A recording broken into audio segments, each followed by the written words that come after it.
We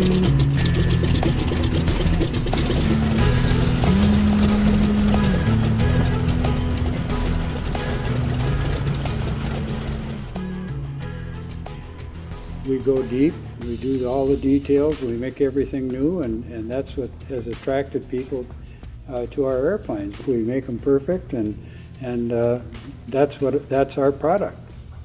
They come to us because they know our quality, so they already want that. These are purchases of choice, not necessity, and they're treasured possessions.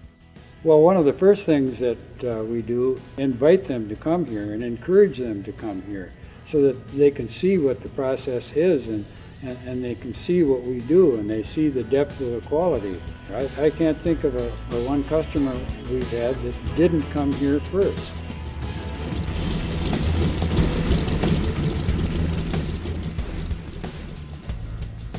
I think aesthetics are important to any collectible machinery, but with the stuff that we do, we want it to be as useful as it was the day they left the factory, but also have the shine and the quality and the detail where somebody can walk up to it and say, wow, this is really an excellent example of this. And I think we've all walked up to airplanes and you can just tell that if the quality is seen all throughout, that you're probably going to have a good pilot experience in the airplane as well. You can trust the airplane, you can trust the mechanism, because the high level of quality can be seen throughout, not just in individual portions of the aircraft.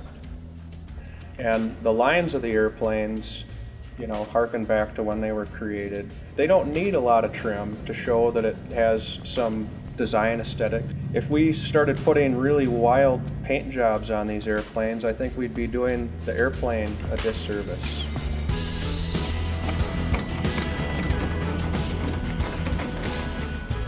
You know, when you have 6 guys covering at once, it becomes a constant coordination to walk around and make certain that everybody is doing the same thing at the same points, and therein lies the challenge. If it was a guy working alone in his hangar, it would all look the same because one set of hands was doing it. But to have it look like one set of hands was doing the work when 6 or 8 people are doing the covering, there's my challenge, my daily challenges.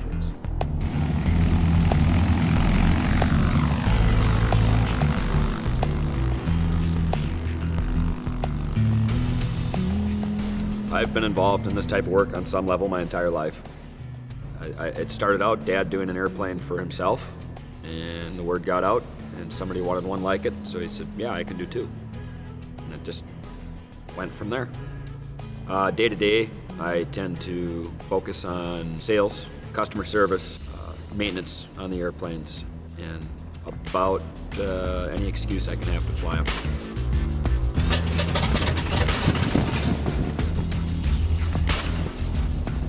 I have the opportunity to take the airplanes up for the first time when the guys finish one, which is pretty exciting. Bring them out, make sure the bugs are all gone, that they work as perfect as they look. It's a good gig.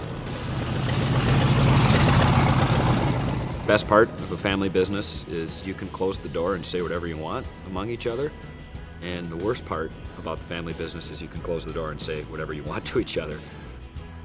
Relative to other businesses, we have just a really fantastic team of people that make it happen.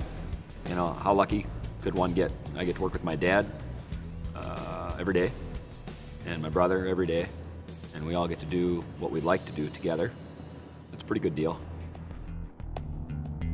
Our airplanes have real history and new standards. We've kind of coined the term, or used the term often, remanufactured. So there is really no old or frail parts left over in the airplane when we go through it. The nucleus, or the core of what the airplane is real. It's still a 40s airplane or a 30s airplane. Part of what its story is still there. So it's real history with new standards. And that's a big deal. That's part of the energy of what the airplane is, and it's part of what you feel when you go to fly it. And you're turning that next page in the history books for that airplane with it as you own it. So I think these airplanes will continue to exist because they offer experience that other airplanes don't. But when you're flying, whether it's a fresh cut grass or a farm. You can catch a whiff of that. The sound of the wires singing. You know, you dive and go really fast, they'll howl. When they stop slipping through the air and making that nice noise, you know, okay, I'm probably below 80 miles an hour and I'm slowing down. The feel, you get the elements. You're set back a little bit and you've got this wing set out in front of you. You can look up and see the sky and just all around this great field of view. The rumble of the round engine, there's no comparison. It just offers this complete and total experience, and it hits all your senses so hard the whole time. It's almost like it slows down time a little bit. It's second to none for me. I believe it's just a very powerful experience, and it's on a kind of an emotional level. Starting as a kid, you know, 10, 12 years old, I built model airplanes. I had a bench in the basement or a bench or something up in the attic, depending on where we lived. And this is my bench now. So it's just what I do, and I don't know what else I'd do without it. I don't know. I don't recall sitting down actually teaching and say do this or that, but I suppose it came about.